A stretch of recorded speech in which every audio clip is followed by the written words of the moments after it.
प्रणाम स्वामी जी। ओशो ने उनके प्रवचन में कहा था कि शास्त्र कहते हैं कुछ अच्छा हुआ तो भगवान के कारण और बुरा हुआ तो मेरे कारण मान के चलना चाहिए। ओशो कहते हैं कि ये गलत है क्योंकि भीतर अहंकार को पुष्टि मिलती है कि बुरे का रिस्पॉन्सिबिलिटी मैंने लिया और बड़ा बन गया, तो ये करना है कि अच्छा और बुरा सब भगवान को चढ़ा देना है। तो क्या मुझे भी ऐसे ही करना चाहिए और सब अस्तित्व के नाम कर देना है? और ऐसी है तो क्या ये इरेस्पॉन्सिबिलिटी नहीं होगा? जब गलती मेरे से होती है बेहोशी में, क्या मेरा बेहोशी का कारण अस्तित्व पर ठहराना गलत नहीं होगा?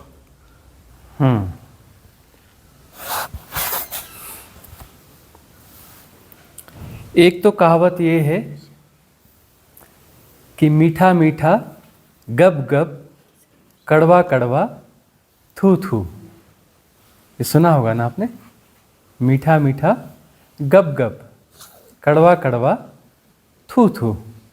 मतलब जो भी अच्छा है उसको ले लिया। इसमें ये होता है कि कुछ अच्छा यदि घट हो रहा है, अच्छा हुआ तो क्रेडिट कौन ले लेगा? हम ले लेंगे। यह सामान्य प्रवृत्ति ऐसी है ना कि कुछ भी अच्छा होगा तो क्रेडिट किसका? मेरा, मैंने किया, मेरे कारण हुआ। कुछ भी गड़बड़ हुआ, ये फलाने के कारण गड़बड़ हुआ है, इसने गड़बड़ किया, उसने गड़बड़ किया, ऐसा हुआ। सामान्य प्रवृत्ति तो ऐसी है ना। ओशो अपोजिट बोल रहे हैं। उन्होंने कहा ऐसा ही ना, शास्त्र ऑपोजिट बोल रहे हैं। हाँ, लेकिन ऑपोजिट करते तो भी एक ईगो आ जाता, तो भी ईगो आ जाता है। हाँ, वही बात है कि शास्त्रों में यह लिखा है कि यदि तुम इस तरीके से कर रहे हो कि जो भी अच्छा हुआ वह दूसरों के कारण हुआ और जो बुरा हुआ वह मेरे कारण हुआ, उसकी रिस्पॉन्सिबिलिटी मैं खुद लेता हूँ, तो इसमें भी है क्या? सहजता है क्या? यह सहजता तो नहीं है ना। अरे जो जैसा है वैसा ठीक है, कि इसका अब गुणा भाग क्या लगाना है? ऐसा है या वैसा है, सब गुणा भाग ही तो है ना। यह भी गुणा भाग हुआ, वह भी गुणा भाग हुआ, अपोजिट हुआ, है तो गुणा भाग ही ना। उसमें सूक्ष्म अहंकार पनपेगा। एक सामान्य अहंकार है जो कॉमन लोग यूज करते हैं, एक सूक्ष्म अहंकार है। कुछ लोग जो है ना बहुत विनम्र होते हैं, लेकिन कैसे विनम्र होते हैं? दिखावटी, नकली। जरूरत से ज़्यादा विनम्रता होती है, वो दिखती है कि एबनॉर्मल विनम्रता है ना। बहुत सारे लोग बड़े विनम्र होते हैं, एबनॉर्मली विनम्र होते हैं। तो एबनॉर्मल विनम्र होना क्या विनम्र होना है? नहीं ना, वह तो आयोजन है, नकली है, सहजता तो नहीं है ना। जो अहंकार है वह सहजता से जाएगा, अहंकार आयोजन से थोड़ी ना जाएगा कि यह आयोजन कर लूं, वह आयोजन कर लूं। आयोजन कर कौन रहा है? अहंकार। अहंकार अपने को पुष्ट करने के लिए नए नए रास्ते ढूंढ रहा है। ओशो की बात करें तो ओशो के जीवन की एक घटना है कि कोई व्यक्ति हैं, वह जो है कहा करते थे कि मैं तो आपके चरणों की धूल हूं। क्या कहा करते थे? अरे मैं तो आपके चरणों की धूल, हर किसी को कहते थे। और लोग कहते थे देखो कितने विनम्र व्यक्ति हैं, कितने सज्जन हैं, कितने अच्छे हैं, है ना। जिसको भी अरे मैं तो आपके चरणों की धूल हूं। तो ओशो ने कहा कि देखो अब कुछ और हम नज़ारा दिखाते हैं, देखना है नज़ारा। लोगों से कहा बड़े विनम्र हैं, हम नज़ारा दिखाएं। तो जैसे ही वो कभी किसी संयोग में उन्होंने कहा मैं तो आपके चरणों की धूल हूं, बिल्कुल सही कहा आपने, हमें तो पहले से ही पता था। आपने बिल्कुल सही कहा, हमें तो पहले से ही पता था कि आप हमारे चरणों की धूल हो और उससे ज़्यादा कुछ हो नहीं। क्या हुआ? आग लग गई, विस्फोट हो गया, क्रोध से भनभनाने लगे। ये कोई कहने का ढंग होता है? ऐसा है वैसा है। यही विनम्र व्यक्ति थे ना, यही विनम्र व्यक्ति थे ना। अरे सहज व्यक्ति होता, कभी सहज हैं, कभी सहजता में विनम्रता होती, कभी थोड़ा गुस्सा भी आ जाता है। भाई है तो है, कभी ऐसा हो जाता है, कभी वैसा हो जाता है। सहज बात है ना। मनुष्य है ना, कोई वो थोड़ी ना, मशीन थोड़ी ना कि बस एक ही डायरेक्शन में चलेगी। एक ही डायरेक्शन में चलेगी तो क्या है, वो मैकेनाइज सिस्टम हो गया ना, जबरदस्ती वाला सिस्टम हो गया ना। मनुष्य कैसा होता है? सहज होता है, स्वाभाविक होता है।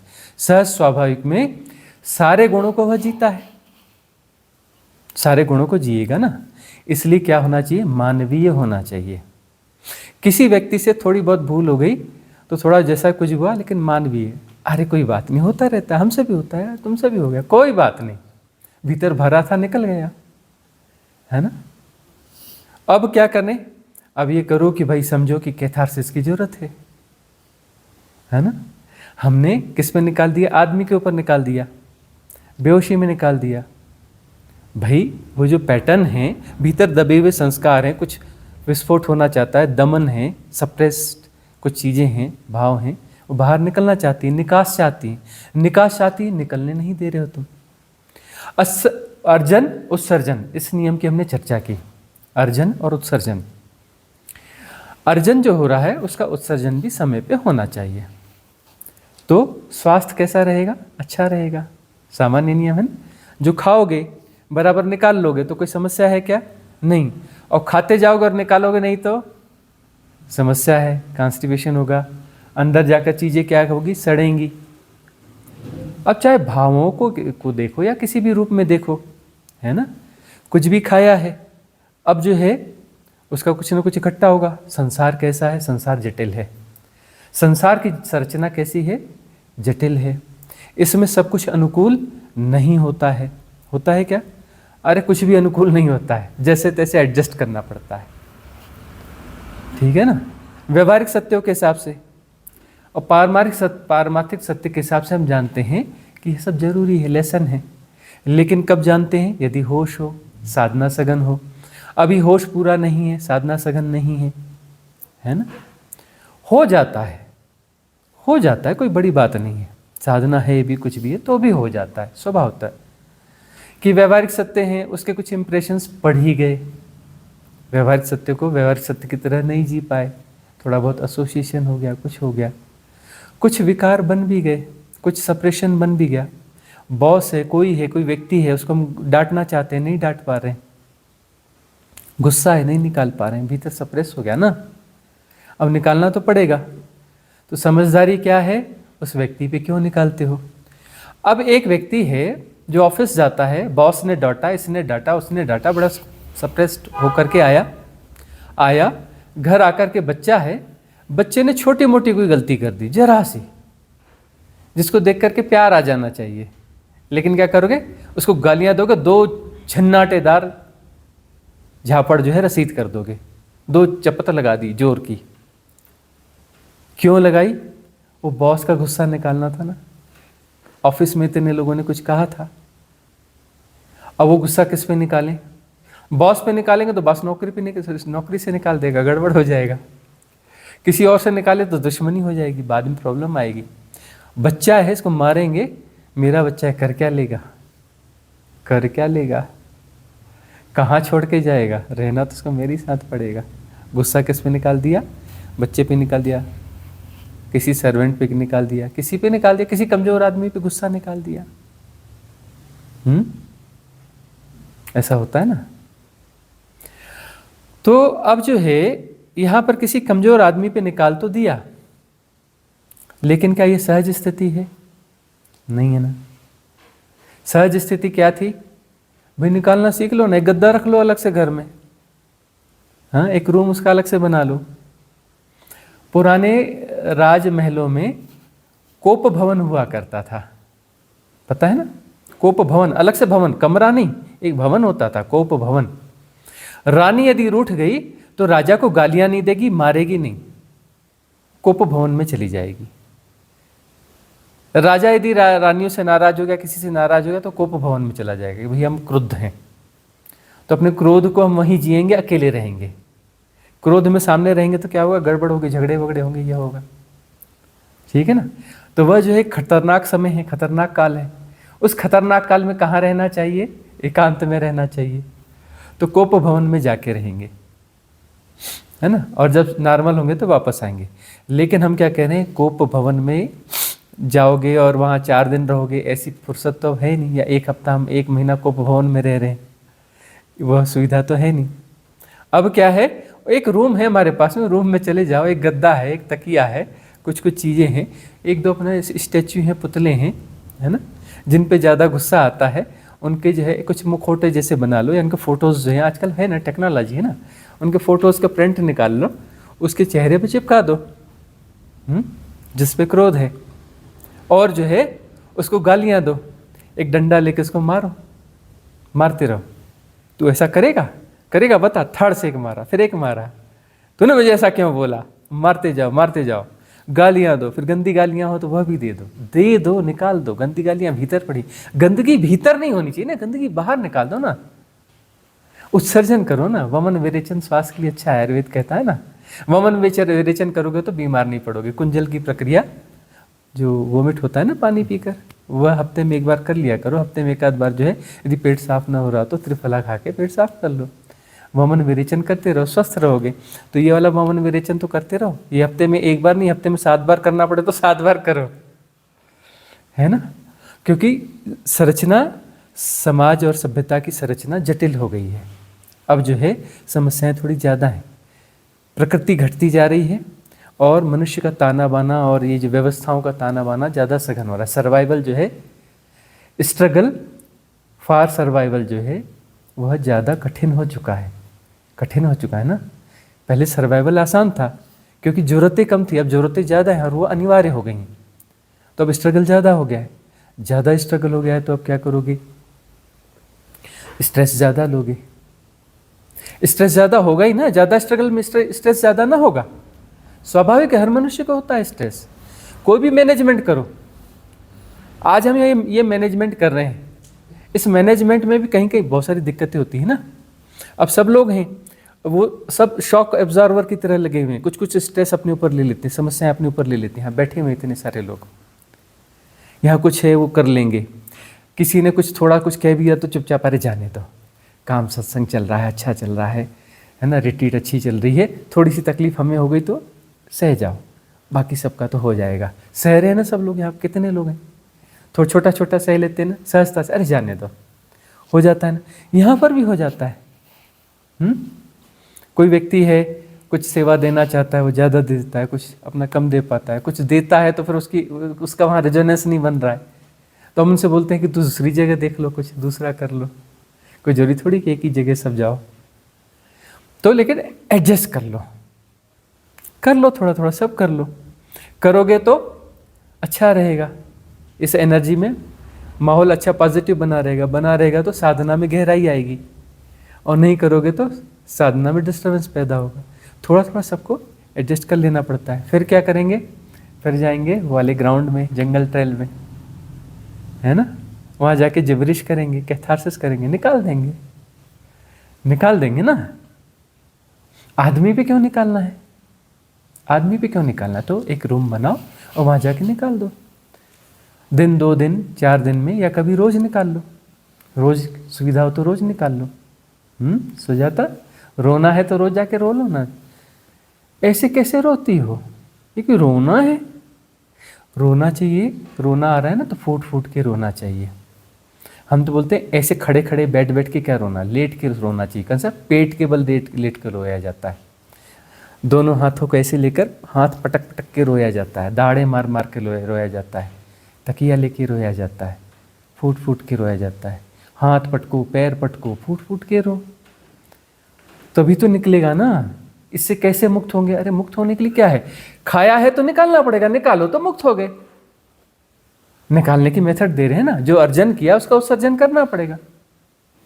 ज्यादा मोह किया था ना बेटे से, मोह ज्यादा रहा होगा इसलिए तो दुख ज्यादा है ना। मोह कम होता है तो दुख कम होता है ना। अब मोह होता ही नहीं तो दुख होता क्या? दुख क्यों हो रहा है? मोह के कारण ना। असमय बेटे की मृत्यु हो गई, हाँ, मोह बहुत ज्यादा रहा होगा पक्का, बचपन से। उसको छींक भी आई होगी तो नींद मुश्किल हो गई होगी, पक्का है ना। इसलिए मोह ज्यादा है तो दुख ज्यादा होगा। अब उसको निकालो ना, खाया है तो निकालेगा कौन? मोह खाया है तो बदले में दुख निकलेगा, है ना। यहां से बड़ा स्वादिष्ट पकवान खाते हो, क्या खुशबू आती है ना, निकलता है तब खुशबू आती है, हैं? निकलेगा तो दुख बन के निकलेगा।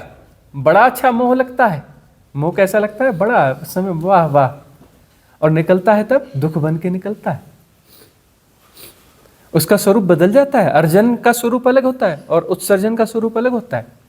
उत्सर्जन तकलीफदेह होगा, बदबूदार होगा, और उस तकलीफ को खुद भोगना पड़ेगा। खाया तुमने है, निकालना तुम्हें पड़ेगा। सही तरीके से निकालो ना, राइट क्लिनजिंग करो ना, क्लिनजिंग तो करनी पड़ेगी ना।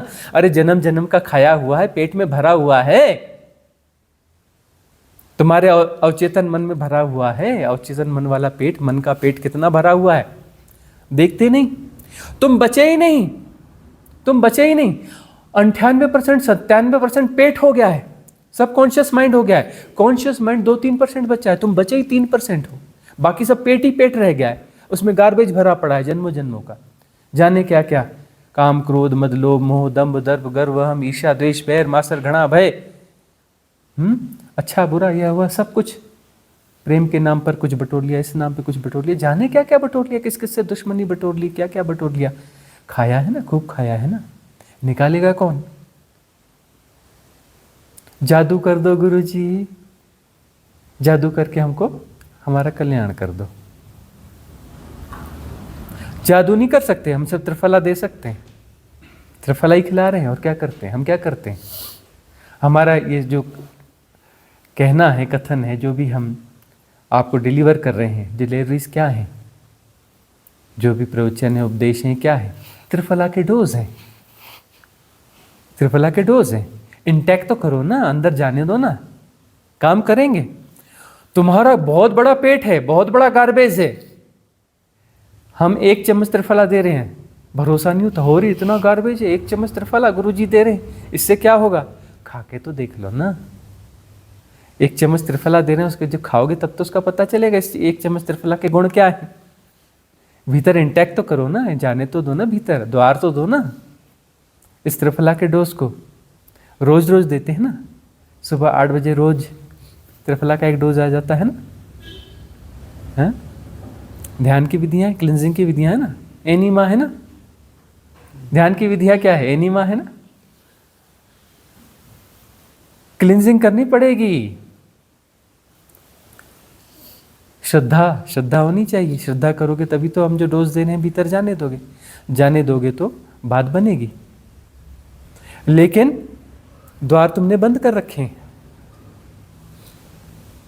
है ना। तो तुम ऐसे करो या वैसे करो, तुम कहो कि जो है ये गलती हुई तो मेरे से हुई जी, अच्छा हुआ तो अरे आपके कारण हुआ, यह नकलीपन है ना, आयोजन है ना। किसी विधि की तरह कहीं उपयोग किया गया होगा, करके देखा गया होगा, थोड़ा बहुत काम भी किया होगा, लेकिन अंततः उससे सूक्ष्म अहंकार बन जाता है। मोटा अहंकार तो दिखता है तो उसका इलाज हो जाएगा, और सूक्ष्म अहंकार जो दिखता ही नहीं, उसका इलाज कहाँ से करोगे? डायग्नोज ही नहीं हो रहा है। ट्रीटमेंट के लिए पहली जरूरत क्या है? डायग्नोज। कोई भी डिजीज है, उसका इलाज करोगे तो पहली जरूरत क्या है? डायग्नोज करना। पता तो चलना चाहिए कि रोग है, कौन सा रोग है, क्या रोग है। रोग का स्वरूप पता चलेगा तब तो औषधि ढूंढोगे, उसके अनुरूप औषधि तय करोगे।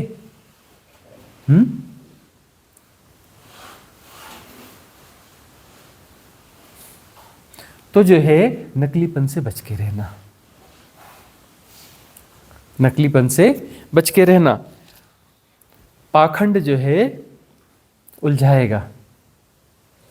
जो है सो है, पहले स्वीकार तो करो। मैं बुरा हूं तो बुरा हूं, मैं क्रोधी हूं तो हूं क्रोधी, पहले स्वीकार तो करो।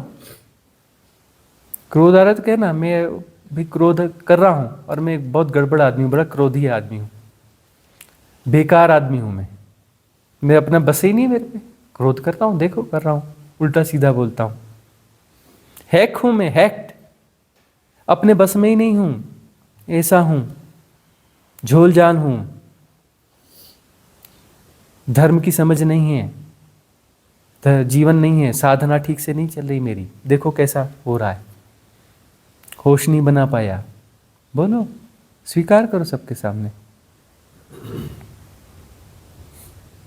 कोशिश कर रहा हूं, अभी सफलता नहीं मिली है। ऐसा करके देखो तो सही, एकदम से चौंक जाओगे, सजगता आ जाएगी।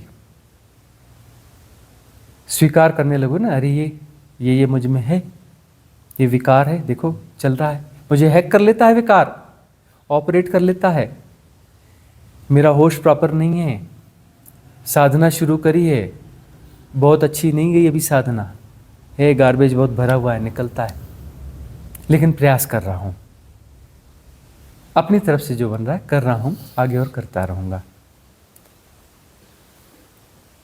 और एकांत में जाकर के निकालो, कैथारसिस करो।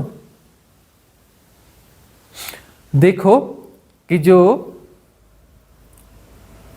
अब कुछ बुरा हुआ तो बुरा मैंने किया, अच्छा रे इनने किया, उनने किया, उनने किया, इसमें सूक्ष्म अहंकार बन रहा है।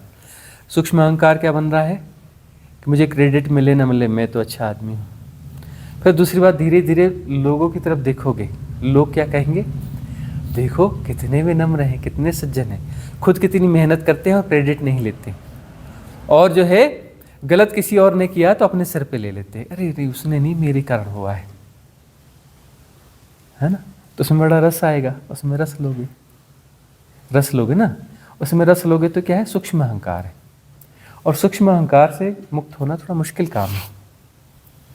अब जो स्थूल अहंकार है वो तो इतनी दुख और तकलीफ दे रहा है कि आदमी सोचेगा कि इससे बाहर कैसे हूं, जाएगा जगह जगह दर पे, मत्था टेकेगा, बोलेगा बहुत अहंकारी हूं जी, कुछ तो बताओ कैसे अहंकार दूर हो।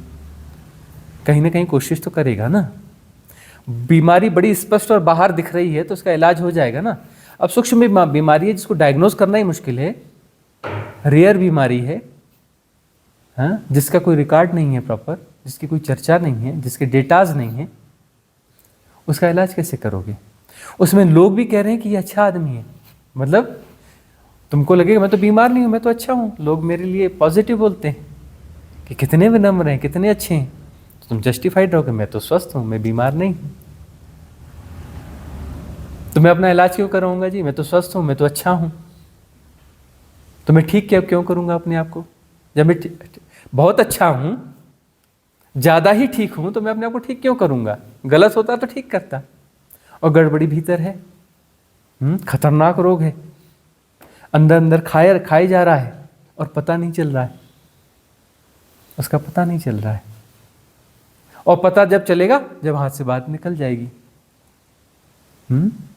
फिर स्कूल का बस्ता मिलेगा तो बोलोगे स्कूल का बस्ता मुझे क्यों मिला, मैं तो इतना अच्छा आदमी था, मेरे पास इतने लोगों का सर्टिफिकेट था, फिर भी मैं फेल हो गया, मुझे तो पास होना चाहिए था, स्कूल का बस्ता मेरा विदा हो जाना चाहिए था, फिर से A for apple, B for boy करना पड़ेगा। मेरे पास इतने सर्टिफिकेट, लोग कहते थे इतने विनम्र हो, इतने अच्छे हो, ऐसे हो वैसे हो, उसके बावजूद वो सर्टिफिकेट काम नहीं आए, मैं फेल हो गया। लेकिन तब हाथ में बात रह नहीं जाएगी, तब हाथ में बात रह नहीं जाएगी। बड़ी सजगता की जरूरत है। तलवार की धार पर चलना है धर्म, साधना तलवार की धार पे चलना है, बिल्कुल बारीक है रास्ता, इधर भी नहीं डोलना उधर भी नहीं डोलना,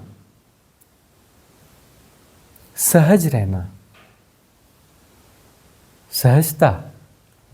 उस सहजता का मतलब ये नहीं होता, सहजता का मतलब ये है क्रोध आ रहा है तो क्रोध हो गया और स्वीकार भी कर लिया, मैं ऐसा एक क्रोधी आदमी हूं, पता है, बेहोश आदमी हूं, मेरी साधना वादना चल रही है लेकिन बहुत गहरी नहीं हुई है अभी। ये मेरे में गड़बड़ियां हैं, और जब गड़बड़ियां आती मेरा होश चला जाता है, बाद में मैं पछताता भी हूं। ऐसा बोलो तो अपने आप को क्या कर रहे हो, सेल्फ सजेशन दे रहे हो, अपने भीतर चोट मार रहे हो और चार लोगों के सामने बोल रहे हो। अगली बार जब भी करोगे और एकदम सजग हो जाओगे, बिल्कुल एकदम अटेंशन हो जाएगा। क्यों? क्योंकि इसके बाद तो मुझे रिवील करना है, एक्सेप्ट करना है, लोगों को बोलना है कि देखो मैं गड़बड़ आदमी हूँ, बुरा आदमी हूँ। देखा नहीं कैसे हैक हो गया था, मैं कैसा क्रोध किया, मैं अपने बस में भी नहीं हूँ, ऐसा बोलना पड़ेगा। तो फिर वो इतनी अवेयरनेस हो जाएगी कि वो कर ही नहीं पाओगे। लेकिन करना जरूर। कहाँ करना? आदमी के ऊपर नहीं करना।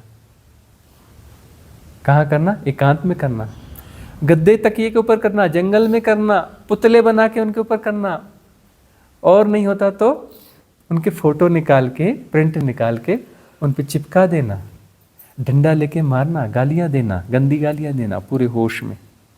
तो अपना उस पागलपन को देख पाओगे, निकल भी जाएगा और देख भी पाओगे। क्लिंजिंग जरूरी है। अर्जन उत्सर्जन के नियम की हमने चर्चा करी है, इसको समझना पड़ेगा। ये एक नई चीज हम दे रहे हैं, नया सिद्धांत दे रहे हैं आज के एरा के लिए। इस पे हमने बहुत जगह चर्चा करी है। अर्जन और उत्सर्जन, अर्जन तुमने किया है, उत्सर्जन भी तुम्हें करना पड़ेगा। उत्सर्जन की ठीक प्रक्रिया जो है वह साधना है। सम्यक साधना जो है वह उत्सर्जन की ठीक प्रक्रिया है। जो भी गार्बेज खाया है निकालना पड़ेगा, चाहे वह स्पिरिचुअल गार्बेज हो चाहे अन्य गार्बेज हो। स्पिरिचुअल गार्बेज भी होता है, धर्म के नाम पर भी तुमने उल्टा सीधा कचरा भीतर बटोर लिया है, इन्फॉर्मेशंस, वह भी तुम्हें ही निकालना पड़ेगा। वह भी गार्बेज तो बहुत खाया है ना, निकालना किसे पड़ेगा? भीतर तो रखा हुआ है ना, क्लींजिंग तो करनी पड़ेगी ना। स्वच्छता, ईश्वर जो है स्वच्छता है, परम स्वच्छता। तुम स्वच्छ हो गए तो क्या हो गए? ईश्वर हो गए। स्वच्छता में क्या रहेगा? एक ही बचेगा ना। अस्वच्छता में क्या होगा? अनेक गार्बेज है, अलग अलग किस्म के गार्बेज हैं, है ना। वहां द्वैत है, विविधता है। स्वच्छता में वननेस हो गई। परम स्वच्छता, परम स्वच्छता में कोई दूसरा बचता ही नहीं, कुछ बचता ही नहीं, सब साफ हो जाता है। सब साफ हो जाता है, तुम भी नहीं बचते। तुम दूसरों के कारण थे, मैं ऐसा हूं, मैं वैसा हूं, मैं वैसा हूं। अब वो वैसे वैसे वैसे सब जो कारण हैं, कारण हटा दिए तो फिर पीछे पीछे बचा कौन? उनके सहारे से ही तो खड़ा था। तुम जानते नहीं मैं कौन हूं। अरे मेरे पास इतना ज्ञान है, मेरे पास इतना नॉलेज है, मेरी इतनी अप्रोच है, मेरा फलाना है, मेरा ठिकाना है। इसके सहारे तो तुम खड़े थे ना, वो सब हटा दिया तो पीछे पीछे बचा कौन? नालंदा का प्रश्न था ना, रथ वाली बात थी, तो रथ वाली बात फिर कह दे। नागार्जुन जो नालंदा यूनिवर्सिटी के, सुना है ना नालंदा यूनिवर्सिटी, उसके एचओडी थे, केमिस्ट्री के, रसायन शास्त्र के प्रमुख थे। 90 साल की उम्र में उन्होंने संन्यास लिया, भिक्षु हुए बुद्ध परंपरा में, काफी बाद, बुद्ध के काफी बाद। और जो है साधना के लिए नेपाल गए। उस पर्वत का नाम नागार्जुन पर्वत है, आज भी काठमांडू के आगे है, 7-8 किलोमीटर आगे। वहां पर उन्होंने साधना करी और ज्ञान को उपलब्ध हुए और वापस आए। तो एक अलग ही खूबसूरती थी उनके व्यक्तित्व की। वह एक राज्य में जा रहे थे, राजधानी पहुंचने वाले थे। राजा को खबर चली कि स्थिवर नागार्जुन, भंते नागार्जुन आते हैं राजधानी की ओर। उसने तुरंत व्यवस्थाएं कराई, पूरे मंत्रिमंडल और गांव के लोगों को लेकर के वह नगर के द्वार पर पहुंच गया उनके स्वागत करने के लिए। अपने रथ पर चढ़कर आ गया, रथ खड़ा करके नीचे खड़ा हो गया कि बस भंते आते होंगे। वह आए और उसने साष्टांग किया। साष्टांग करके कहा, भंते आपको प्रणाम है, आपका स्वागत है। नागार्जुन ने कहा, राजन आपका स्वागत स्वीकार है, लेकिन नागार्जुन जैसा कोई है नहीं। चौंक गए, राजा जो है चौंक गया कि क्या बोलते हैं। बोले महाराज बात समझ में नहीं आई, आप आए हैं, आप सामने हैं, हमें पता है आप नागार्जुन हैं, बनते हैं और आपका स्वागत है। तो उन्होंने कहा, हाँ राजन आपका स्वागत स्वीकार है, लेकिन नागार्जुन जैसा कोई है नहीं। उन्होंने कहा, महाराज अभी आप पहुंचे ही हैं और सारी गुत्थियां उलझा दी, हम तो इस प्रतीक्षा में थी आपके संग साथ में कुछ रहेंगे, कुछ गुत्थियां सुलझेंगी। आप तो आते ही नई गुत्थी आपने बना दी। आप सम्मुख खड़े हैं, सामने हैं, मौजूद हैं। ठीक है, ये नाम नहीं होंगे आप, ये नागार्जुन नाम आपका ना होगा, लेकिन आप तो हैं ना, साक्षात हैं ना, मौजूद हैं। बताएं कि आप सामने खड़े हो और आप कहते हैं नागार्जुन जैसा कोई ही नहीं। आप बात भी कर रहे हो कि आप हमसे बात भी कर रहे हो, आप सामने भी आए हो, स्वीकार भी कर रहे हो कि स्वागत कर, बोलते नागार्जुन जैसा कोई है नहीं। गुत्थी आप उलझा रहे हो, सुलझाओ, उलझाने उलझाओ मत, वैसे उलझे बहुत हैं। उन्होंने कहा राजन यह बताओ यह रथ किसका है? बोले मेरा है। तुम इस रथ में आए हो? हाँ। क्या यह रथ है? बोले हाँ बनते, हाँ भगवान यह रथ है। तो नागार्जुन ने कहा ठीक है राजन, यह बताओ कि यह अश्व इसमें बंधे हुए हैं, घोड़े इसमें बंधे हुए हैं, क्या यह रथ हैं? बोले नहीं, यह अश्व है, यह रथ नहीं है। ठीक है राजन, इन्हें अलग कर लिया जाए। अश्वों को अलग कर लिया गया। उन्होंने कहा राजन यह गोल गोल क्या है? बोले महाराज यह तो पहिए हैं। अच्छा अच्छा पहिए, ये रथ है क्या? नहीं नहीं, यह पहिए है। अच्छा राजन इन्हें अलग कर लिया जाए। एक एक करके पूछते चले गए नागार्जुन यह क्या है, यह क्या है, और वो बताते चले गए कि यह इसका नाम यह है, इसका नाम यह है, इसका नाम यह है। बोले ये रथ नहीं है ना, ना ये रथ नहीं है, तो इसे हटा लिया जाए। और हटाते हटाते सब हट गया, कुछ नहीं बचा, वो दूर रखा गया, रथ पूरा खुल के दूर रखा गया। उन्होंने कहा राजन रथ कहाँ है, मुझे बताएं तो, मुझे रथ को देखना है, रथ कहाँ है? उन्होंने कहा, उन्होंने फिर से साष्टांग किया। भगवान बात समझ में आ गई। इन सारी चीजों का जोड़ रथ था, रथ इट सेल्फ कोई रथ नहीं है। बहुत सारी चीजों के जोड़ से रथ जैसी कोई चीज भ्रांति पैदा हुई, कोई उपयोगिता पैदा हुई। उपयोगिता है, वह यूटिलिटी है, इसलिए स्वागत स्वीकार है। राजन आपने स्वागत किया है, स्वागत स्वीकार है, लेकिन नागार्जुन जैसा कोई है नहीं। तो व्यवहारिक सत्य भी है, व्यवहारिक सत्य है, स्वागत स्वीकार है, यह व्यवहारिक सत्य है, स्वीकार है, अस्वीकार नहीं है। आपने स्वागत किया, स्वागत स्वीकार है, लेकिन नागार्जुन जैसा कोई है नहीं।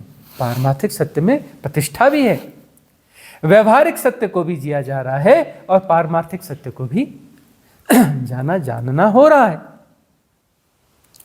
ठीक है ना, यह सम्यक संतुलन हुआ ना, सम्यक संतुलन हुआ ना। तो सम्यक संतुलन, तो जो कुछ भी अर्जन किया है उसका उत्सर्जन कर लोगे तो सारे आलम्बन विसर्जित हो जाएंगे। पीछे बचेगा कौन? पूरी सफाई हो जाएगी तो बचेगा कौन? पूरी सफाई का मतलब समझते हो?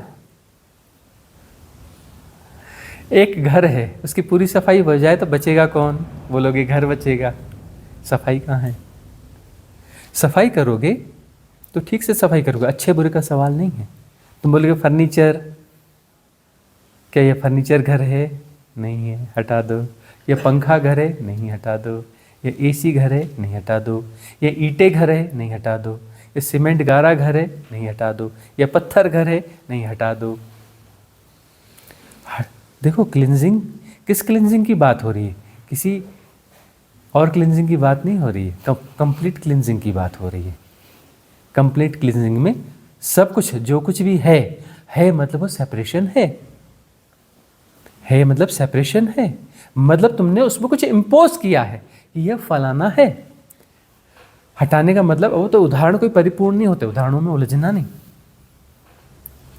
तुमने कुछ इम्पोज किया है।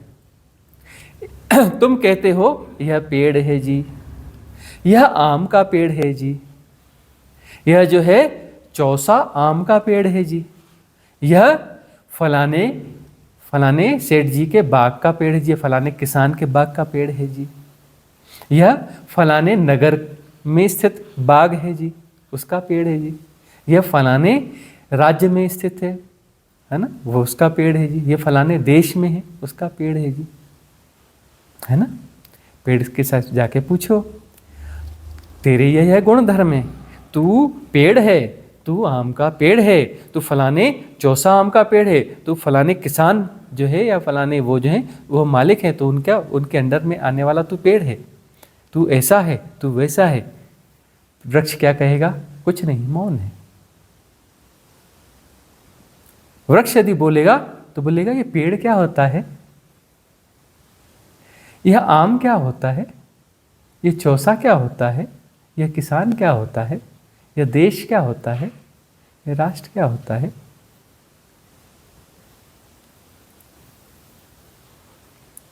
वो कुछ भी नहीं है। यह व्यवहारिक सत्य है तुम्हारा, तुम हिप्नोटाइज्ड हो। तुमने एक मास हिप्नोटिज्म क्रिएट किया है। क्यों? व्यवहारिक सत्य के लिए, दुनिया चलाने के लिए, संसार को गतिमान करने के लिए। काम चलाऊ व्यवस्था है। यदि तुम उन सारे हिप्नोटिज्म को हटा दो तो सब हट गया। तो वहां क्या है? कुछ भी नहीं है। और जो है सो है, जाना जा रहा है क्या? वहां क्या है? न दृष्टा होगा, न दृश्य होगा, न ऑब्जर्वर होगा, न ऑब्जेक्ट होगा, न इनके बीच के संबंध की दृष्टि होगी। वहां जो है सो है। कौन है? तत्वमसि। तत्वमसि, श्वेत केतु तत्वमसि, वही है, दूसरा को है कौन? काम चलाने के लिए तो तब भी बोलना पड़ेगा। हम भी बोलेंगे आम है, हम भी बोलेंगे, लेकिन जान रहे कि आम नहीं है। तुम बोलते हो नहीं जी आम है, अंग्रेज को बुला के पूछ लो, बोलेगा हट मैंगो है, बेवकूफ, आम बोलता है। किसी और को बुला के बोलो कुछ और है। तुम्हारी भाषा में क्या बोलते हैं आम को? हाँ? मावीरंडम, महावीरा अंडम।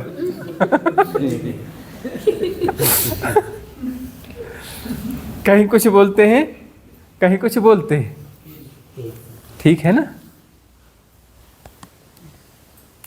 तो ये हिप्नोटिज्म जो है, व्यवहारिक सत्य जो है, व्यवहारिक सत्य का प्रयोग होना चाहिए। प्रयोग करते करते तुम हिप्नोटाइज हो जाते हो। मेरा बेटा, मेरा बेटा, मेरा बेटा करके मेरा बेटा हो जाता है। कहाँ का मेरा बेटा है? अरे कोई सोल है, कहीं से चली है, कहीं जा रही है, किसी न किसी रास्ते से गुजरेगी, इस रास्ते से गुजर गई। 1 सेकंड लेट होती तो कोई दूसरा रास्ता होता। 1 सेकंड जन्म का इधर उधर गया तो इस रास्ते से आ गई, यह गर्भ मिल गया। बोलते मेरा बेटा, मेरा बेटा, मेरा बेटा। अरे सोल अपनी यात्रा हो, तुमसे क्या लेना देना उसका? अब जो रास्ते में उसको यूज तो करेगा ना। इस रास्ते से गुजर रहा है तो उस कुएं का पानी पिएगा, उस पेड़ की छांव में बैठेगा, उस रास्ते का यूज करेगा।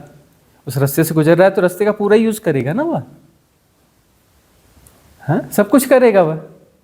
लेकिन मेरा कहाँ से हुआ? वो तो गुजर जाने वाला है ना, रास्ते से ठहरने वाला है। या कुछ ठहरी हुई चीज होती है क्या सृष्टि में? कुछ ठहरा हुआ है? अरे सृष्टि जो है गतियों का जोड़ है। सृष्टि क्या है? गतियों का जोड़। या ठहरा हुआ कुछ भी नहीं है। या नदी भी बहती है और पहाड़ भी बहता है। नदी धीरे धीरे बहती है, पहाड़ तेजी से बहता है। आंखों में अंजन डालो, अपनी आंखों का इलाज करो। नदी धीरे धीरे बहती है, पहाड़ तेजी से बहता है, सब कुछ बह रहा है। देखा नहीं मॉलिक्यूलर स्ट्रक्चर में? अणु में घुस के नहीं देखा कैसे इलेक्ट्रॉन अपने ऑर्बिट में घूमता है? अरे इटसेल्फ इलेक्ट्रॉन के भीतर जाके नहीं देखा, प्रकंपन मात्र है, कण की तरह व्यवहार कर रहा है। कण है ही नहीं, मैटर है ही नहीं, सिर्फ वाइब्रेशंस हैं। देखा नहीं? सब कुछ बह रहा है। तुम बोलते हो मेरा है, ठहराने की कोशिश करते हो, ठहराते ही तुम माया को जन्म दे देते हो। मेरा बेटा मतलब कोई स्थायी चीज है, कोई स्थायी संबंध है। कोई संबंध स्थायी नहीं है, कोई चीज स्थायी नहीं है। सब परिवर्तित हो रहा है, सब प्रवाह है, बहाव है। सूरज हो रहा है नहीं, चांद हो रहा है नहीं, धरती हो रही है नहीं, पहाड़ हो रहा है नहीं, है कुछ भी नहीं, सब बह रहा है, प्रवाह मात्र है। तुम ठहराने की कोशिश करते हो तो माया को जन्म देते हो। तुम माया को जन्माते हो, तुम जन्माते हो ठहरा कर। अरे जैसा है जैसा का तैसा जानो ना। यहाँ ठहरा हुआ कुछ नहीं है, बह रहा है, प्रवाहमान है। मेरा क्या है? मतलब जो है परिवर्तित हो जाएगा, बदल जाएगा। सब नदी नाव संयोग है, बिछड़ जाएगा। प्रवाह है ना, प्रवाह का मतलब नदी नाव संयोग, सब बह रहे हैं, बहते बहते संयोग से कुछ क्षण का संयोग हो गया, कुछ क्षण साथ रह लिए, तो नदी नाव संयोग है ना, फिर अलग हो जाएगा ना, बिछड़ना तो है ही ना। पत्ता टूटा डाल से ले गई पवन उड़ाए, अब के बिछड़े ना मिलें दूर दूर ही जाएं। क्या मेरा क्या तेरा, लेकिन व्यवहारिक सत्य अपनी जगह काम करेंगे, व्यवहारिक सत्य को भी जीना है, अति पे नहीं जाना, अति सर्वर्थ वर्जित, याद रखना, व्यवहारिक सत्य को भी जीना पड़ेगा। कोई आम नहीं होता, कोई आम का पेड़ नहीं होता, लेकिन खरीदने जाओगे तो बोले भैया जी आम देना, नहीं मैंने तो चौसा आम ही खाना है, चौसा ही देना, है ना, नहीं मैंने तो सेब खाने हैं, सेब ही नहीं किन्नौर का सेब चाहिए, दूसरा सेब नहीं खाएंगे। व्यवहारिक सत्य अपनी जगह काम करेंगे, जानते रहना। इसकी खूबसूरती खेल है, खेल के नियम है भाई, खेल के नियम होते तभी तो खेल में ज्यादा मजा आता है, बहुत नियम होते तो ज्यादा मजा आता है। तो खेल को खेल की तरह चलने दो ना, लेकिन खेल सत्य नहीं है। यह सजगता होनी चाहिए कि नहीं होनी चाहिए? होनी चाहिए ना। यदि सजगता से जियोगे तो ऐसे कैसे कर लोगे जी, मैं तो आपके पैर की धूल हूं, ये किसी बेहोशी में हो रहा है, कोई पैटर्न है, अरे ये जो गलत हो गया, अरे अरे कोई बात नहीं, सॉरी जी मेरे से गलती हो गई, और वो तुम वहां थे ही नहीं, तुम्हें पता ही नहीं, हाँ, और तुमने बड़ी मेहनत करके कुछ किया, बहुत अच्छा किया, अरे सब आप लोगों के कारण हुआ है जी, हमारे कारण थोड़ी ना हुआ, हमने कुछ थोड़ी किया, सब आप लोगों की कृपा। अरे इनने बड़ा अच्छा काम किया, इनने बड़ा अच्छा काम किया, हम तो बस यहाँ थे, हमने कुछ किया थोड़ी ना। कर क्या रहे हो? कुछ जबरदस्ती क्योंकि प्रोसेस कर रहे हो, कुछ जबरदस्ती परिस्थितियों को गलत डिफाइन करने की कोशिश कर रहे हो, रॉन्ग डेफिनेशन डाल रहे हो, जबरदस्ती घटनाओं को विरूप कर रहे हो। ये क्या है? तुम किसी सूक्ष्म अहंकार से प्रचालित हो रहे हो, तुम हैक्ड हो, किसी खतरनाक पैटर्न से हैक्ड हो, ज्यादा टेक्नोलॉजिकल है, ज्यादा सूक्ष्म है, हैवी टेक्नोलॉजी है उसमें, बड़ी सूक्ष्म टेक्नोलॉजी। वो टेक्नोलॉजी तुम्हें आसानी से मुक्त होने नहीं देगी, कई जन्म का कारण बन जाएगी, कई बार स्कूल के बस्ते पकड़ा देगी, ए फॉर एप्पल बार बार करवाएगी, बी फॉर बाय बार बार करवाएगी।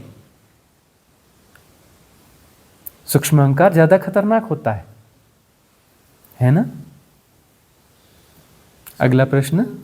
हाँ, ये सरेंड्रेंस, अस्तित्व के सरेंड्रेंस के कॉन्टेक्स्ट में कैसा वर्क करता है? हाँ, अस्तित्व के एग्जिस्टेंस के प्रति यदि हम सरेंडर, अच्छा हुआ तो एग्जिस्टेंस की वजह से, अगर बुरा हुआ तो मेरी वजह से। नहीं, मेरी वजह से देखो तब भी तो द्वैत क्रिएट कर लिया ना। अच्छा हुआ तो अस्तित्व को सरेंडर कर दिया कि आपकी वजह से हुआ, बुरा हुआ तो मेरी वजह से हुआ। यह जो है एक विधि है तो वो भी अस्तित्व की वजह से। हाँ, मतलब ये जो इसमें यह विधि के रूप में थोड़ी दूर तक काम करेगा, लेकिन वह फिर हिप्नोटिज्म न बन जाए, फिर वो माइनर, वो जो सूक्ष्म मैट्रिक्स है ना, डीप मैट्रिक्स न बन जाए, डीप मैट्रिक्स न बन जाए। तो सब हो रहा है और जाना जा रहा है, महामंत्र हमने दिया है, तो इन छोटे मोटे मंत्रों की क्या जरूरत है उलझाने वाले। सब हो रहा है, जानना भी हो रहा है, अलग से नहीं जाना जा रहा है, सब हो रहा है, उसमें इनबिल्ट है जानना, सब हो रहा है और जानना भी उसी में इनबिल्ट है, जानना भी हो रहा है, ठीक है ना। सब हो रहा है, जानना भी, और ये महामंत्र है, इससे बड़ा मंत्र नहीं आएगा इस एरा में, ख्याल रखना। जो हमने कुछ मंत्र दे दिए हैं ना भी, इस एरा के सबसे गहरे गहनतम मंत्र दे दिए, इससे अतिरिक्त किसी नए मंत्र की जरूरत नहीं है। दुनिया में लोग कुछ भी बोलते रहे, व्याख्या करते रहे, वह इसी के छोटे मोटे अंशों की व्याख्या करते रहेंगे, इससे ऊपर नहीं जा पाएंगे कोई। ये परम मंत्र दे दिए हैं, हमने दिए का मतलब क्या है? हमसे घटे, हैपनिंग है। हम कौन है? कुछ नहीं, रथ है ना, रथ है, एक इंस्ट्रूमेंट है, इसके माध्यम से आ रहे हैं, सब हैपनिंग हो रही है। तो यह जो महामंत्र दे दिए गए हैं, इसलिए क्यों बोल रहे हैं? क्योंकि बात जो सबकॉन्शियस माइंड को समझ में आएगी, इसी तरीके से बोलनी पड़ेगी, तब बात बनेगी, नहीं तो इधर उधर भटकोगे। कि यह महामंत्र दे दिए जा चुके हैं, इस महामंत्र से बाहर नहीं जाना, बाहर जाओगे तो भी यात्रा होगी, साधक हो, साधना होगी, यात्रा लंबी हो जाएगी, बस, और कोई फर्क नहीं पड़ेगा। महामंत्र दे दिए हैं, उलझाएंगे पुलझाएंगे सब करेंगे, लेकिन महामंत्रों को जीना ही पड़ेगा, है ना। मामला कठिन भी है, अच्छा भी लगता है यहाँ, और कठिन भी है। कुछ बात बनती भी लगती है, कुछ बात बनती नहीं भी लगती है, लेकिन यही काम करेगा, काम यही करेगा। और तुम्हारी बात बन भी रही है और तुम उसे आंक नहीं पाते, राइट स्केल नहीं कर पाते कि तुम्हारे भीतर बात बन रही है, बहुत बन चुकी है ना। क्योंकि कुछ लोग होंगे ऐसे जो इसके बावजूद फिर इधर उधर और जाएंगे। हमें कोई दिक्कत नहीं है उनके जाने से, कोई दिक्कत नहीं है हमें जाने से। वो उनको वह एजुकेशन जरूरी होगी, पीछे की नीचे की क्लासेस जो है उसकी कुछ एजुकेशन बाकी होगी तो उन्हें जाना पड़ेगा, उन्हें जाना पड़ेगा, फिर नीचे की क्लासेस को फिर करना पड़ेगा। तब ये हमारी चीज़, बीज तो हमने डाल दिया है, तब जा करके फिर वो धीरे धीरे धीरे जा करके वही अनफोल्ड होगा जो हम बोलेंगे, जो हमने उनके भीतर डाला है। ठीक है ना। तो इधर उधर भटकने की जरूरत नहीं है, महामंत्र दे दिए जा चुके हैं। दिल्ली से सोनम जी का क्वेश्चन है। मुझे क्वेश्चन ये है कि जैसे विचारों की जब उदीर्णा हो रही है तो कुछ उस टाइम पे हमें कुछ करने के विचार भी आते हैं। कुछ विचार ऐसे होते हैं जो नॉर्मल है, जैसे पास्ट को लेके कुछ विचार आ रहे हैं, कुछ मेमोरीज हैं जो आपको आ रही हैं, राइट। और कुछ चीजें ऐसी हैं कि जो आपको करने के विचार आ रहे हैं कि अभी आपको ये करना है जिससे आपकी निर्जरा होगी, ये भी आता है साथ साथ में। तो मेरा पूछना ये है गुरुजी कि वो जो करने के लिए जो विचार आते हैं उनको मतलब हमको देखना चाहिए तटस्थ भाव से या फिर करना चाहिए, ये क्वेश्चन है।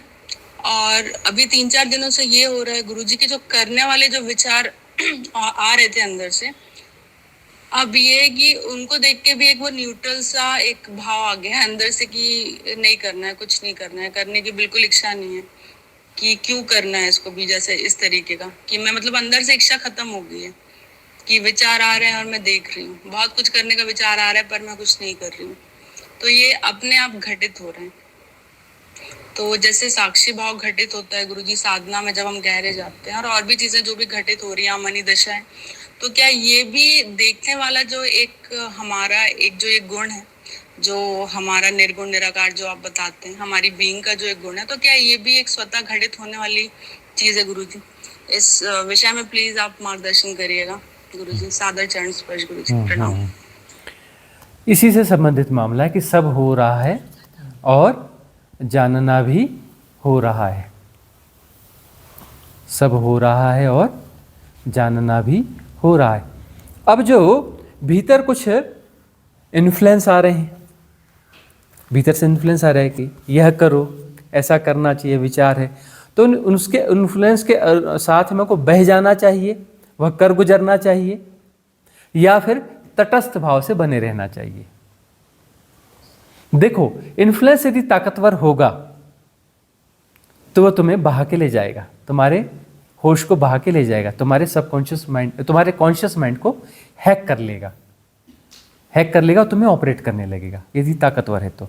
अब विचार आ रहे हैं और वहां पर कंफ्यूजन पैदा हो रहा है कि इसको करूं या ना करूं, मतलब इन्फ्लुएंस कमजोर पड़ गया है, तुम्हारा होश बढ़ गया है, तुम्हारे पास चॉइस आ रही है, मतलब होश बढ़ेगा तभी तो फ्री विल बढ़ेगी ना हमारी। तुम्हारे पास अब चॉइस है, चुनूं या ना चुनूं, इसके साथ बह जाऊं कि ना बह जाऊं। साधना को सघन रखो सोनम, सोनम तुम अपनी साधना को बढ़ाओ, इंटेंस मेडिटेशन को बढ़ाओ, पूरे जीवन पे होश को बढ़ाओ।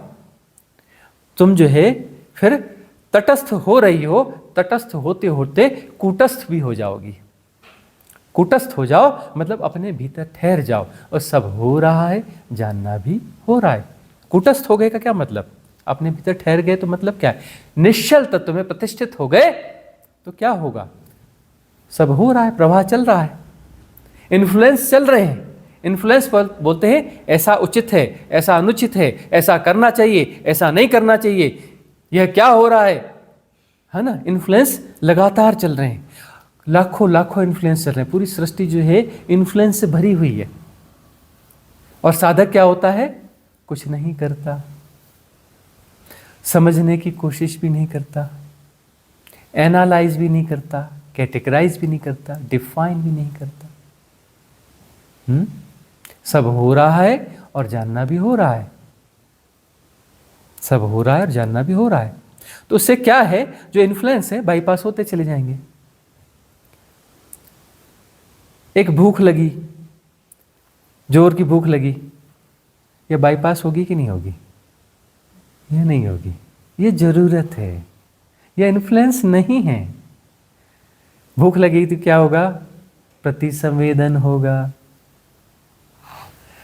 तब तुम मन का प्रयोग करोगे। मन तुम्हारा प्रयोग नहीं करेगा। मन बताएगा उधर किचन है, ये गैस है, ये बर्तन है, ये बनना अच्छा रहेगा, इसमें चावल है, इसमें दाल है, ये सब्जी है, ये ऐसा है, ये बनाना इतना टाइम लेगा, इतना ज़रूरी है, ये ऐसा करने पे अच्छा रहेगा, हेल्थ के लिए भी अच्छा रहेगा, चलो खिचड़ी बना लेते हैं।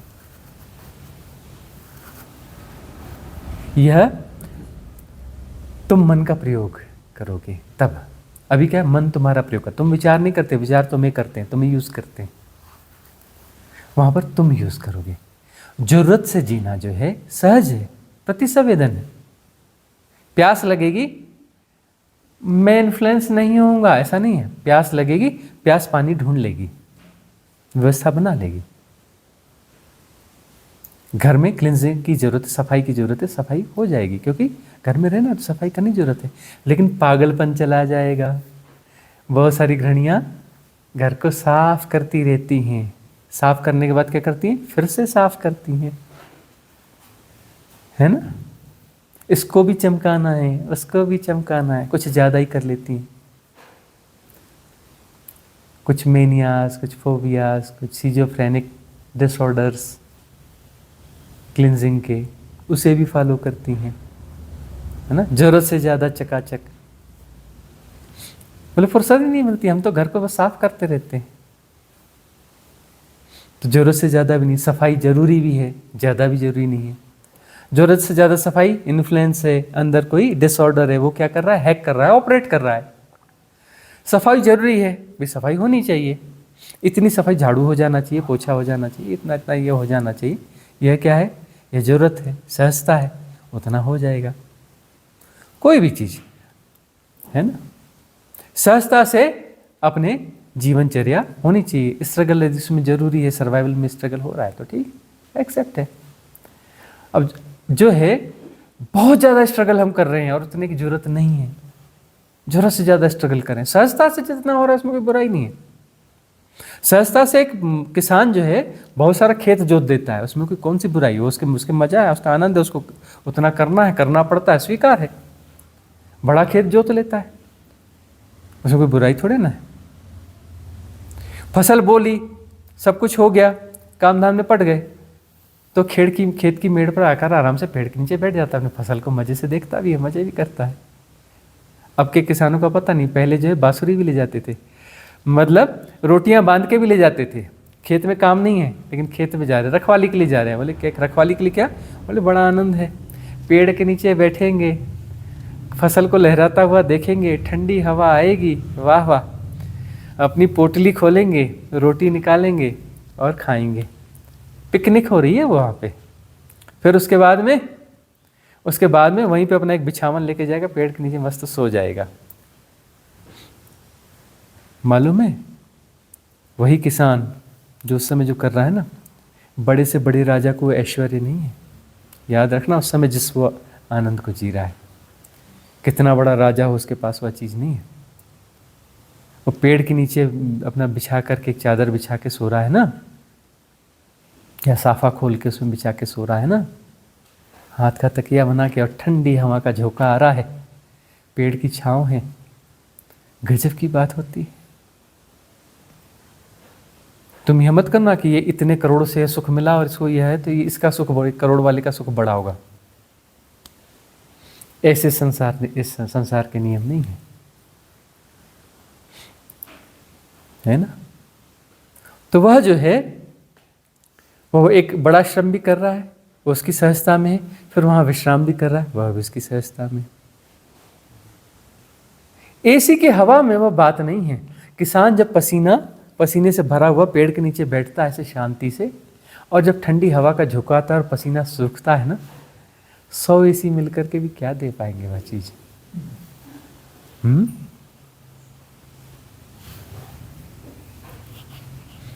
तो कोई चीज ऐसे तयशुदा नहीं होती, किसी की कोई परिभाषा नहीं होती है। किन्हीं परिभाषाओं में और तुलनाओं में मत जीना। जीवन जो देता है, जब जैसा देता है ना, उसे स्वीकार कर लेना। और जहाँ प्रतिसंवेदन है, प्रतिसंवेदित हो जाना, हो जाने देना, उसमें भी बाधा मत देना। प्रतिसंवेदन में क्यों बाधा दे रहे हो? भूख लगी है तो भोजन हो जाना चाहिए, उसको क्यों बाधा देनी कि नहीं जी मैंने तो आज उपवास ही करना है। अरे शरीर बोल रहा है भूख लगी तो भोजन कर लो, है ना, सहजता। ठीक है ना। तो इन्फ्लुएंस से नहीं जीना है सोनम, सहजता से जीना है। सहजता में प्रतिसंवेदन होगा, प्रतिसंवेदन से जीना है। जितना जरूरी है उतना होने दो। तुम जो है उल्टी इन्फ्लुएंस भी हो रही हो सोनम। मेरा बिल्कुल मन नहीं लगता, घर की साफ सफाई, घर के काम में भी मुश्किल, मन नहीं लगता, खाना बनाने में भी मन नहीं लगता। दूसरी अति पे भी जा रही हो तुम सोनम, तुम उसको जस्टिफाई करती हो। जितना जरूरी है उतना तो सहजता से होगा। तुम अपोजिट इन्फ्लुएंस भी क्रिएट करती हो। बैलेंस की जरूरत है सोनम तुम्हें, कि व्यर्थ की चीजों में इन्फ्लुएंस नहीं होना है। ठीक है, तुम्हें नहीं करनी अपनी प्रैक्टिस, तुम्हें अपनी डॉक्टरी नहीं करनी, मत खोलो क्लिनिक, मत करो जॉब, कौन कह रहा है तुम्हें। लेकिन तुम बोलो कि नहीं खाना भी नहीं बनाना है घर में बैठ करके, अपने रूम की जो नॉर्मल सफाई है वह भी नहीं करनी है, यह तो ज्यादती हो गई ना। मध्य बिंदु चाहिए, मध्य बिंदु चाहिए, मध्य बिंदु में आओ। संतुलन, सहजता संतुलन है, संतुलन सहजता है। अपने प्रतिसंवेदन को भी किसी इन्फ्लुएंस से क्यों दबाते हो? प्रतिसंवेदन को तो प्रतिसंवेदित होने दो, प्रतिसंवेदन के साथ प्रतिसंवेदित हो जाओ, प्रतिसंवेदन के साथ प्रतिसंवेदित हो जाओ। वह हो रहा है, प्रतिसंवेदन हो रहा है, उसे होने दो, घटने दो, है ना। और विवेक का प्रयोग करो। विवेक से सब कुछ क्लियर हो जाता है कि क्या प्रतिसंवेदन है और क्या इन्फ्लुएंस है। सहज हो गए तो विवेक अपने आप जागता है, सहजता में विवेक जागता है। तुम इन्फ्लुएंस से इन्फ्लेट नहीं होते हो, उससे ऑपरेट नहीं होते हो, ठीक है, तो विवेक जागेगा, तब विवेक जागेगा और तुम प्रतिसंवेदित होगे।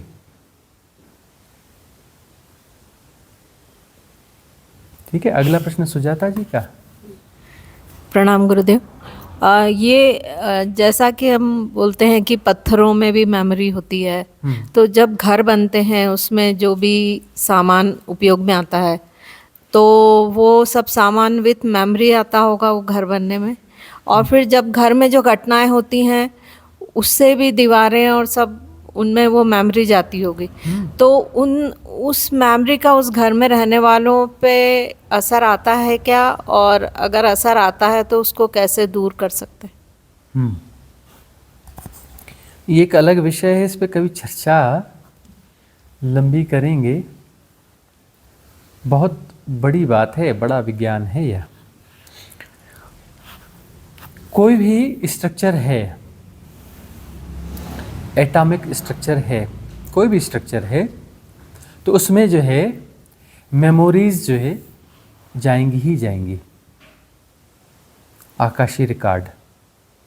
क्योंकि कोई भी जो सबसे छोटी यूनिट्स हैं जो ऑर्गेनाइज्ड है, जैसे सेल है, कोशिका है, एक छोटी यूनिट है, या कोई एटॉमिक स्ट्रक्चर है, उसमें इलेक्ट्रॉन, प्रोटॉन, न्यूट्रॉन सब हैं, ये कोई स्ट्रक्चर है। तो उस स्ट्रक्चर में जो है इनबिल्ट होता है कि उसमें मेमोरीज होंगी, मेमोरीज उसमें होती हैं, है ना। उसमें द लॉ इनबिल्ट होता है। उसमें इलेक्ट्रॉन को पता है कि ऑर्बिट कितना बड़ा होगा, इस ऑर्बिट में कितना कैसा घूमना है, कोई उसको चला नहीं रहा है। इतने इलेक्ट्रॉन अपने ऑर्बिट में वहाँ पे घूम रहे हैं, आपस में टकराते नहीं।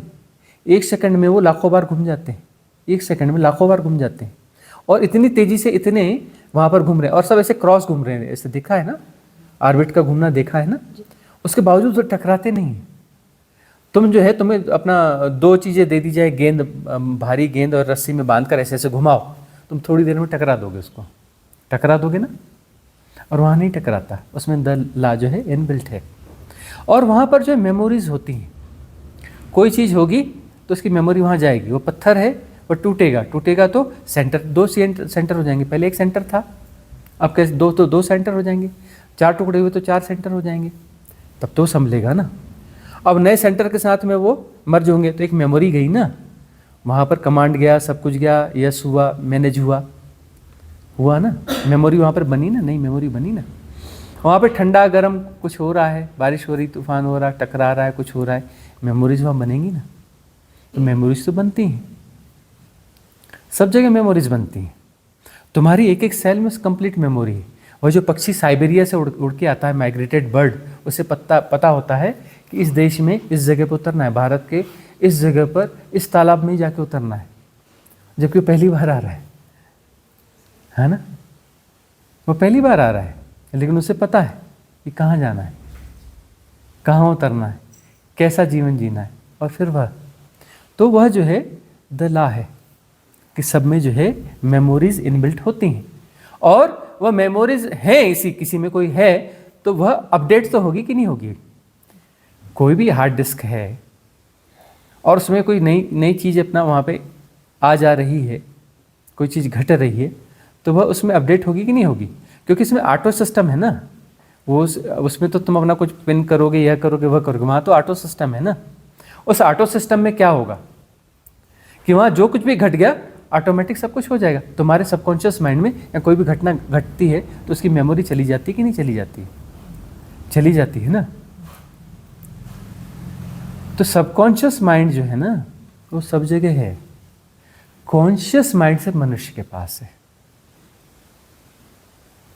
सब जगह सबकॉन्शियस माइंड है, मतलब वहां पर रिकॉर्ड्स बनते हैं। इसलिए तुम जाओ किसी भी जगह पर, किसी भूमि पे की बात अलग होती है, इस भूमि में बैठ के बड़ा शांत लग रहा है, इस भूमि में बैठ के बेचैन लग रहा है, इस भूमि पे बैठ कर बड़ी क्रोध आ रहा है। अलग अलग इलाकों में जाओगे तो वहाँ की अलग अलग एनर्जी होती है, अलग अलग एनर्जी होती है ना। इसलिए क्यों अपना साधक अपना इधर उधर मूवमेंट करते हैं। हमें कहते हैं कि यहाँ रिट्रीट कर लो, वहाँ रिट्रीट कर लो, वहाँ रिट्रीट कर लो।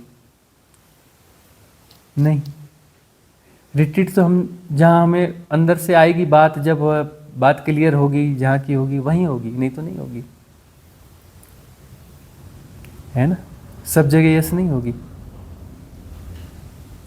बहुत सारी बातें हैं ना। तो हर भूमि की एनर्जीज अलग होंगी, इलाके की मेमोरी अलग होंगी।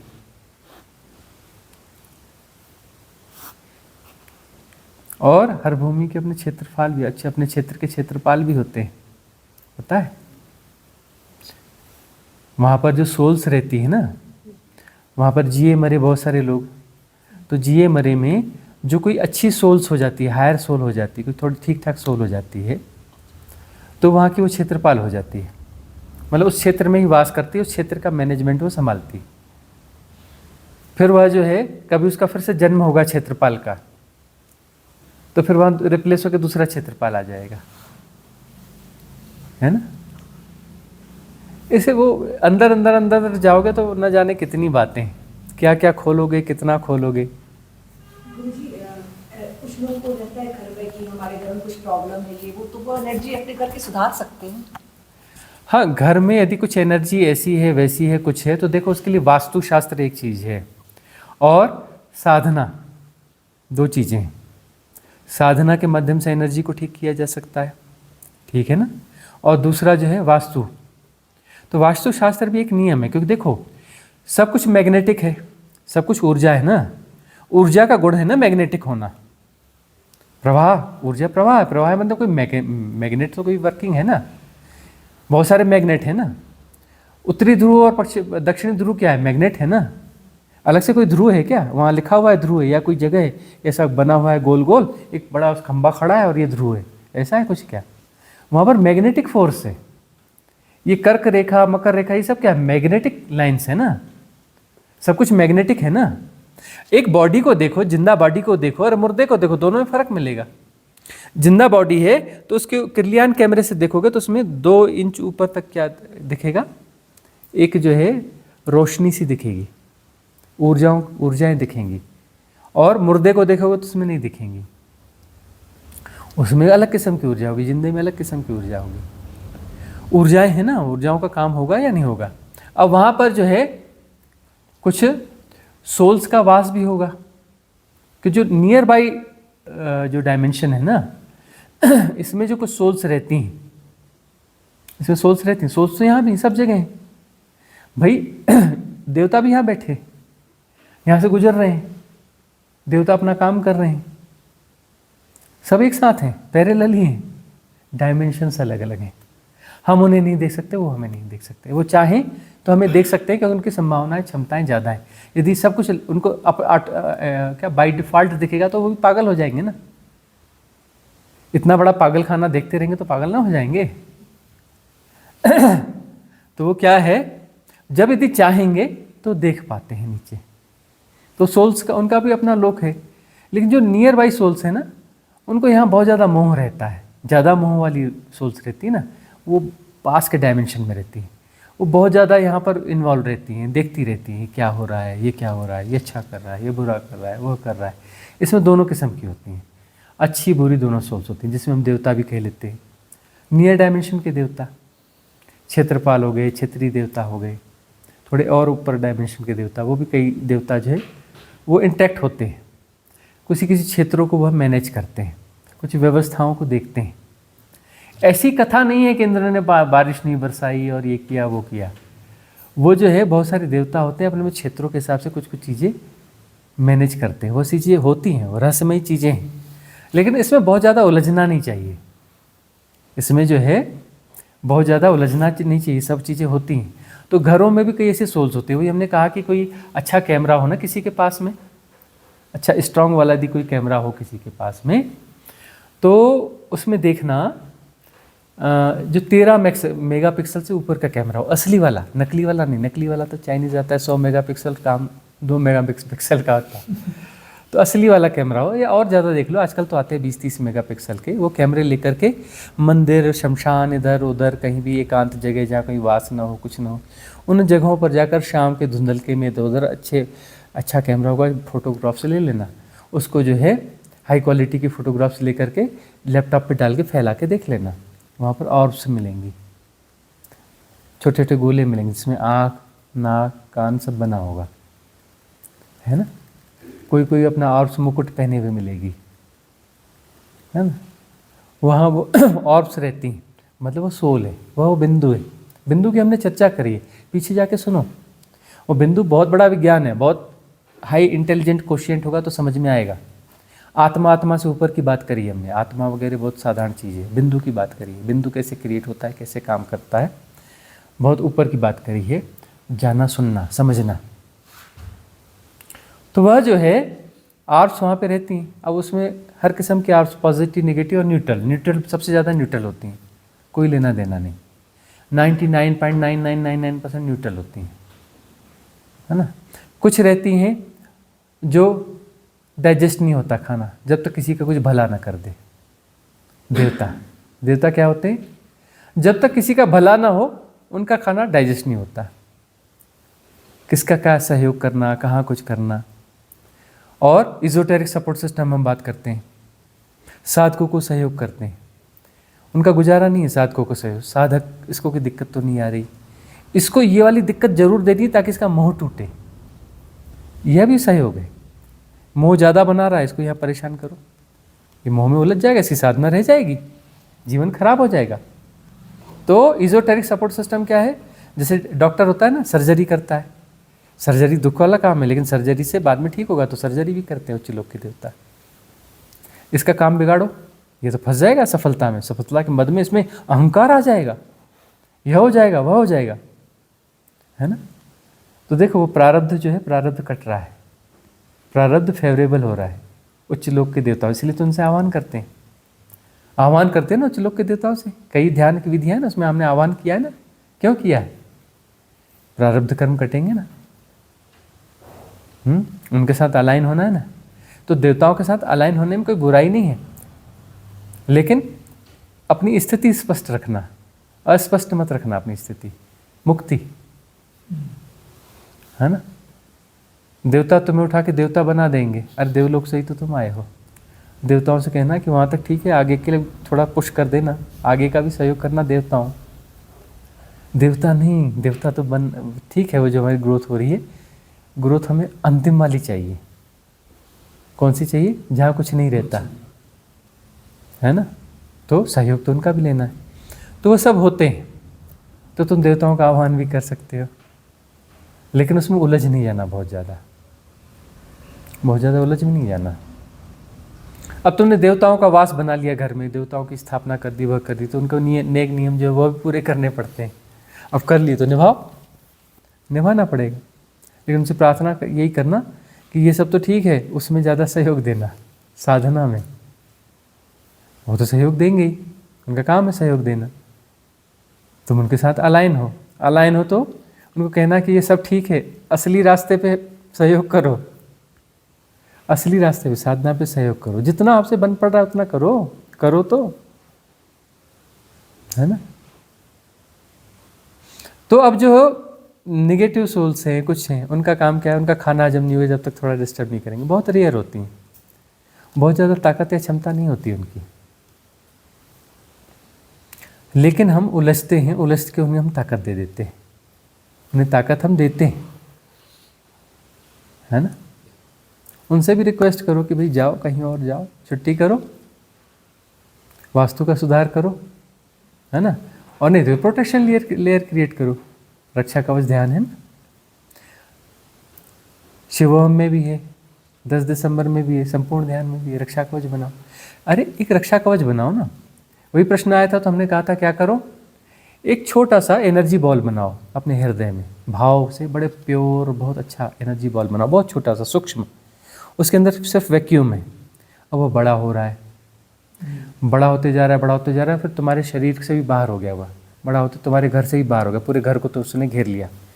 और इसमें क्या तुम भाव कर रहे हो? जो पॉजिटिव है जो भीतर रह जाएगा, और जो निगेटिव है वो उसके बाहर हो जाएगा, वो उसके बाहर ही रहेगा, है ना। तुम चाहो तो उसे बहुत बड़ा कर लो, इतना बड़ा कर लो कि वो बहुत दूर हो जाए, वो चीज़ें बहुत दूर हो जाए, इतना बड़ा बॉल बना लो, ठीक है ना। तो दूसरा बॉल बनाओ, उसको और स्ट्रांग बनाओ, और उसको सिर्फ घर जितना बनाओ, घर को उसके अंदर कर लो, ठीक है ना। तीसरा बॉल बनाओ जो सिर्फ अपने आसपास बना लो, 3 बॉल बना लो, एनर्जी बॉल्स जो तुम्हें प्रोटेक्ट करेंगे, उसमें इनबिल्ट कर देना कि यह जो है साधना में सहयोग करें, जगाने में भी सहयोग करें, इनबिल्ट कर देना, उसमें डाल देना वो सारी चीज़ें। कि उसमें जो एनर्जी है वह एनर्जी ऐसा ना हो कि बड़ी सुखपूर्ण स्थिति होगी और सो गए, जागने वाली एनर्जी उसमें बिल्ड कर देना कि जगाते रहना, साधना में प्रवृत्त रखना, साधना का आकर्षण बना रहे, सघन होता रहे, बढ़ता रहे, मुमुक्षु बने रहे, ठीक है ना। ये अपनी क्षमता है, इन क्षमताओं का प्रयोग कर रहे हो, करके देख लो। लेकिन घूम फिर कर अंततः तो सहज साधना ज़्यादा अच्छी है, सहज साधना ज़्यादा अच्छी है। लेकिन यदि कोई सिस्टम से कहीं उलझे पुलझे हो तो कर लो, प्रयोग कर लो। गुरुजी जो सोनम जी ने क्वेश्चन किया था उसमें एक क्वेश्चन से लगा हुआ, हाँ जोर से पूछिए, हाँ पूछिए। जैसे जब उद्दीर्णा होती है विकारों की, तो कुछ ऐसे विकार भी आते हैं जिसमें हमने किसी के साथ गलत किया है। अब चूंकि अब सामने अब उनकी मृत्यु हो गई, वो है नहीं इस लोक में, हमारा कुछ देना बाकी था, हम दे नहीं पाए, उस समय हमें सही लग रहा था, आज हमको गलत लग रहा है कि हमने देना चाहिए, अब वो नहीं है। तो इस स्थिति में गुरुजी अब हम कैसे उनका वो कर्जा उतारें? बहुत आसान है, बहुत आसान है, रोज करते हैं हम यहाँ तो। मंगल कामना है ना, साधना के बाद में सबसे बड़ी चीज़ दो ना। तुमने उनका बिगाड़ा क्या, छोटा मोटा कुछ बिगाड़ा ना, उनको परम धन दो ना, ऐसा दो। उनसे लोहा लिया ना, कर्ज में सोना चुका दो, लोहे के बदले में सोना चुका दो। मंगल कामना करो उनकी, सबका मंगल हो, सबका कल्याण हो। उसमें कोई व्यक्ति तुम्हारे मस्तिष्क में ज़्यादा बैठा हुआ है तो उसको स्पेशली अलग से मंगल कामना दे दो, उसको इंडिविजुअली उसको मंगल कामना दे दो कि उनका भी मंगल हो, कल्याण हो, उनका भी मंगल हो, कल्याण हो। उनसे क्षमा याचना भी करो। क्षमा याचना मंगल कामना ध्यान है, क्षमा याचना करो, उनकी मंगल कामना करो। और सामान्य क्षमा याचना और मंगल कामनाएं तो करते रहना चाहिए, क्योंकि हमें मेमोरीज तो है नहीं ना, मेमोरीज तो सारी है नहीं। अरे न जाने कब से यह वक्त के साथ, न जाने कब से मिट्टी के साथ सफ़र है ना। वक्त के साथ है मिट्टी का सफ़र, सदियों से, कितनी सदियों से ये सफ़र है पता ही नहीं है ना। कौन जाने कहाँ से हैं, किधर से हमें, कहाँ कहाँ रुके, क्या क्या हुए, किससे इंटरेक्ट हुए, किसका लेना किसका देना। तो जो है पूरे अस्तित्व में सबके लिए कल्याण कर दो ना, सबका मंगल हो, सबका कल्याण हो, और लोगों तक पहुंच जाओ जिनसे लेन देन है। सबका मंगल हो, सबका कल्याण हो, और सबसे क्षमा याचना। क्षमा मांगते हैं और क्षमा दे भी देना। क्षमा नहीं दोगे भी फंसावट का कारण होगा ना, कि जिनको हम क्षमा नहीं कर पाए हैं उन्हें हम क्षमा देते हैं। वो कोई अस्मिता का प्रश्न था या किसका प्रश्न था, इससे संबंधित प्रश्न जो है एक प्रश्न था। तो भाई क्षमा देते चलो ना, क्षमा लेते चलो, क्षमा देते चलो, मंगल कामना करते चलो, नियमित करते चलो ना। रोज काफ़ी हिसाब किताब क्लियर होते जाएगा, रोज होते जाएगा, धीरे धीरे धीरे इंटेंसिटी बढ़ेगी, हिसाब किताब पूरा क्लियर हो जाएगा। ठीक है ना। फिर उसको कर्म प्रारब्ध को भोगना जरूरी नहीं रहेगा। यह महामंत्र है, यह ध्यान विधि दी है स्पेशली, यह 2 बार करके आ गई ना। रक्षा कवच में भी सेम यही है ना, उसके बाद में रक्षा कवच है ना, और मंगल कामना क्षमा याचना पहले है ही है। तो विधियां क्यों आ रही हैं बार बार, यह और अपडेटेड होके आ रही हैं, ऐसी आ रही हैं, सब अपना काम कर रही हैं, बहुत अच्छा काम कर रही हैं। इनका प्रयोग तो करो, सारे कर्म प्रारब्ध कट जाएंगे। नियमितता होनी चाहिए, नियमितता होनी चाहिए। कुछ लोग बोलते हैं अब साधना में कुछ दिन उन्होंने बड़ी अच्छी साधना करी, अब उसमें मन नहीं लगता, नहीं लगता तो ठीक है, टाइम पास करते रहो, टाइम को जीते रहो, चलेगा टाइम, 2 4 10 जन्म, 20 जन्म, 50 जन्म। अरे इंटेंस मेडिटेशन का प्रयोग जारी रखना पड़ेगा, कन्वर्सेशन सुनते रहना पड़ेगा। मन बीच में झांसा देगा, अरे बहुत हो गया, अरे गुजरू जी बोलते हैं वही तो बोलते हैं, बिल्कुल नहीं जी बोलते जी, वही हम वही दिखता है, बोलते नहीं, अनफोल्ड करते आना चाहिए ना। सुनते रहो, कभी अचानक अनफोल्ड हो जाएगा कि वही बात के बीच में कुछ ऐसी चीज डाली थी। वो कौन सी छड़ होती है आर्मी वालों के पास में, छड़ फेंकते हैं फिर ब्लास्ट हो जाती है, दिखती छोटी सी छड़ है, जिलेटिन है ना। हाँ वो रही है ना, नहीं सारे हथियारों का प्रयोग किया है ना उस भागों में। तो जिलेटिन की छड़ जो है वो दिख रही छोटी सी छड़, और ब्लास्ट होगी तो बड़ा ब्लास्ट हो जाएगा। बीच में बहुत कुछ डाला हुआ है, जिलेटिन कुछ नहीं होता, इसमें तो हमने परमाणु बम डाले हुए है ना। वही नहीं है कुछ भी, याद रखना। हम कहते हैं जिस प्रवचन को तुमने सुना है वो दोबारा सुनोगे तो फिर अलग तरीके से अनफोल्ड होगा, तीसरी बार सुनोगे तो अलग तरीके से अनफोल्ड होगा। महासूत्र हैं, बड़ी सरल भाषा में दे रहे हैं, लेकिन है महासूत्र, अनफोल्ड होने में बड़ा। उपनिषद जो है, उपनिषद जैसे अनफोल्ड होते हैं, उससे भी आगे की चीज़ें हैं। यह भाषा सरल है, संस्कृत में नहीं है, लेकिन बात बड़ी गहरी है, याद रखना। आज के एरा के हिसाब से है यह, आज के एरा में जो जरूरी है वैसी रेमेडीज हैं, यह कारगर हैं, जरूरी है।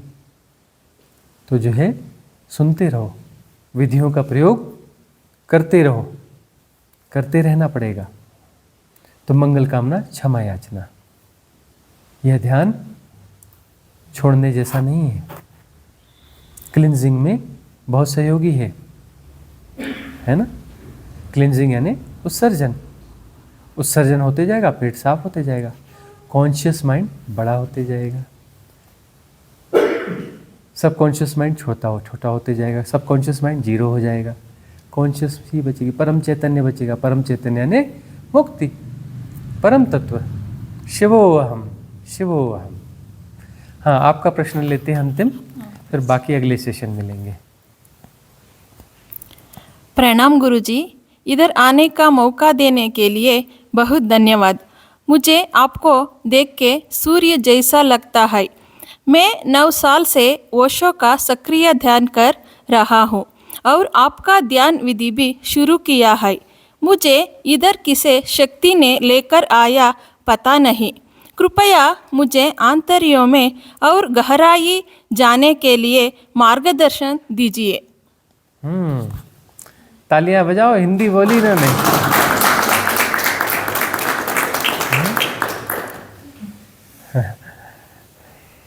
बड़ी एक्सरसाइज की होगी उन्होंने इस एक प्रश्न को हिंदी में बनाने के लिए। हाँ, संध्या जी उनको ट्यूशन दे रही हैं रोज, जो है ट्रांसलेट करके बता रही हैं। और आज की देशना में क्या बोला गया ट्रांसलेशन कर करके उनको बताया भी जा रहा है। बहुत बढ़िया।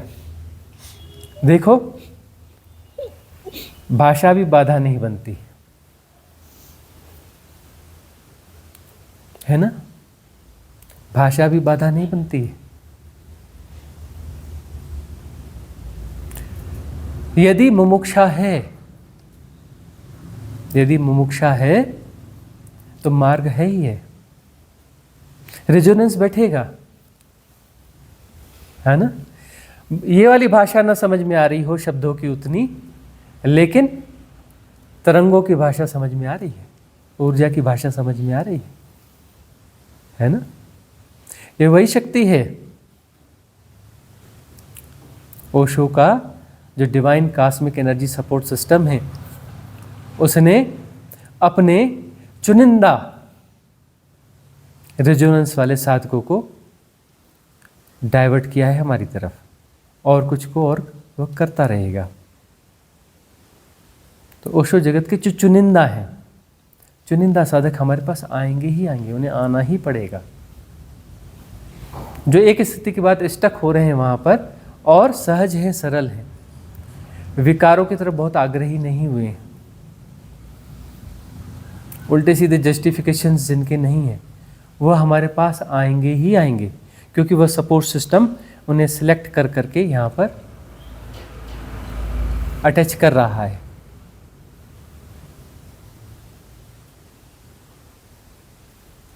यहाँ पर बहुत सारे जो ऐसे कॉस्मिक डिवाइन सपोर्ट सिस्टम हैं, बहुत सारे सद्गुरुओं के हैं जो कभी हुए, अब वो नहीं है। तो जो है उनके डिवाइन सपोर्ट सिस्टम है, वो बिल्ड करके गए हैं, वह डाइवर्ट करेंगे इन सबको, सिलेक्टेड को, सबको नहीं करेंगे, अपने सिलेक्टेड शिष्यों को जिनकी पात्रता बहुत सघन हो चुकी है, हमारे पास डाइवर्ट करेंगे। और जो डाइवर्ट होके आएंगे, टिकेंगे, उनकी बात बन जाएगी। यह बात बनने के लिए ही है। यह जो सत्संग है, यह जो सानिध्य है, यह जो रिट्रीट्स हैं, बात बनने के लिए है, साधना के लिए नहीं है। बहुत अच्छे साधक हैं जी, सालों से साधना कर रहे हैं, जन्मों जन्मों से साधना कर रहे हैं जी, बहुत अच्छे साधक हैं, आगे भी साधना करते रहेंगे जी, सालों करते रहेंगे, जन्मों जन्मों तक साधना करते रहेंगे। ऐसे साधकों के लिए जगह नहीं है। यह सिद्धा कुटुंबकम है, सिद्धों के लिए है। साधक को प्रवेश पाना है और सिद्ध होके यहाँ रहना है, सिद्ध होना पड़ेगा यहाँ पर। वह पात्रता है तो यहाँ पर रहोगे और सिद्ध होगे। सिद्धों का कुटुंब है।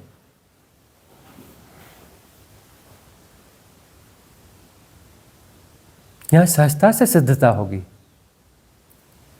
और यह कुटुंब सिद्धों का कुटुंब होगा। और सिद्धों के कुटुंब से जो मंगल कामनाएं उठेंगी, पूरे विश्व का कल्याण करेंगी। विश्व का कल्याण करने के लिए वहां जाकर के रोटी बांटना, वहां जाकर यह काम करना, वह काम करने की जरूरत नहीं। उसके लिए बहुत सारी संस्थाएं हैं। यहां से जो मंगल कामनाएं उठेंगी इस कुटुंब से, वह मंगल कामनाएं, कल्याण की कामनाएं पूरी जगती का कल्याण करेंगी। यह सिद्धों का कुटुंब है। संख्या पे नहीं जाना, कि बहुत संख्या होगी, नहीं। सिस्टम बनाया गया है ऐसा कि यहाँ बहुत संख्या नहीं हो सकती, छटनी होती रहेगी। बहुत भीड़ यहाँ पर नहीं इकट्ठी हो सकती। देशना अंतर की गहराइयों में उतरने की देशना है, बीच की कोई देशना नहीं है। सारी देशना छलांग की देशना है, अंतर की गहराइयों में छलांग लेने की देशना ही है, बीच की कोई देशना नहीं देते हम। पिन पॉइंट बात चलती है, पिन पॉइंट बात, घुमा फिरा के बात नहीं होती यहाँ पर। सीधे चोट मारी जाती है, सीधी चोट।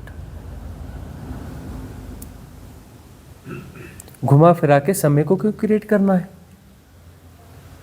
समय के जाल से बाहर निकलना है, समय के हिप्नोटिज्म को तोड़ना है। भविष्य में नहीं तोड़ा जा सकता, हियर एंड नाउ, अभी और यहीं। तो हम अभी और यहीं चोट मारते हैं। यह चोट पड़ती रहेगी, पड़ती रहेगी। किसी दिन वह चोट होगी जो अभी और यहीं आखिरी चोट कहलाएगी, और समय का इल्यूजन टूट जाएगा। टाइम इल्यूजन को तोड़ दोगे, स्पेस इल्यूजन को तोड़ दोगे, बियॉन्ड टाइम एंड स्पेस, देश काल के पार, कैवल्य। न देश न काल, सिर्फ कैवल्य।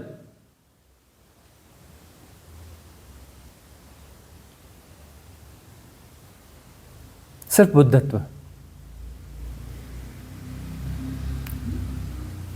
मोक्ष, वो वाला मोक्ष नहीं जहाँ सिद्धशिला है और बैठे हैं, जहाँ कुछ नहीं, सिर्फ आनंद है, सहज आनंद, और कुछ भी नहीं, कोई द्वैत नहीं। अनंत असीम निर्गुण निराकार, देश काल के पार, अंतराकाश। शिवोहम शिवोहम शिवोहम शिवोहम। तो अब मंगल कामना करें सबकी। सबका मंगल हो, सबका कल्याण हो, सबका मंगल हो, सबका कल्याण हो, सबका मंगल हो, सबका कल्याण हो। भवतु सब मंगलम, भवतु सब मंगलम, भवतु सब मंगलम। सर्वे भवन्तु सुखिनः, सर्वे सन्तु निरामया, सर्वे भद्राणि पश्यन्तु, मा कश्चित् दुख भाग भवेत्। ओम शांति शांति शांति।